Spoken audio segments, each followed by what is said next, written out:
অসমৰ তদানীন্তন ভূতপূৰ্ব যিগৰাকী অতি জনপ্ৰিয় মুখ্যমন্ত্ৰী আছিল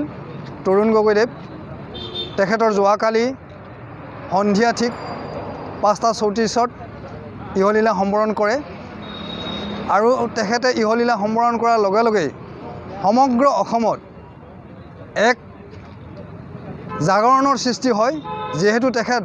ৰাইজৰ মাজত সৰ্বাধিক জনপ্ৰিয় আছিল, এই জনপ্ৰিয়তাৰ খাতিৰতেই সকলো স্তৰৰ ৰাইজ কান্দোনত ভাগি পৰিছিল আৰু তাৰ প্ৰভাৱ আমাৰ চিপাঝাৰতো পৰিছিলে।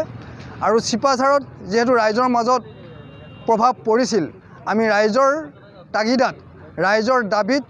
চিপাঝাৰ ইলেক্ট্ৰনিক মিডিয়া ফৰামে আজিৰ এই দিনটোত আমি প্ৰয়াত মুখ্যমন্ত্ৰীগৰাকীলৈ আমি গভীৰ শ্ৰদ্ধা জ্ঞাপন কৰি আজি এই ৰাষ্ট্ৰীয় ঘাইপথৰ দাঁতিত আমি ৰাজহুৱাভাৱে তেখেতৰ প্ৰতি শেষ শ্ৰদ্ধা জ্ঞাপন কৰি প্ৰাক্তন মুখ্যমন্ত্ৰীগৰাকীৰ বিদেহী আত্মাৰ চিৰশান্তি কামনা কৰি আমি ভগৱানৰ ওচৰত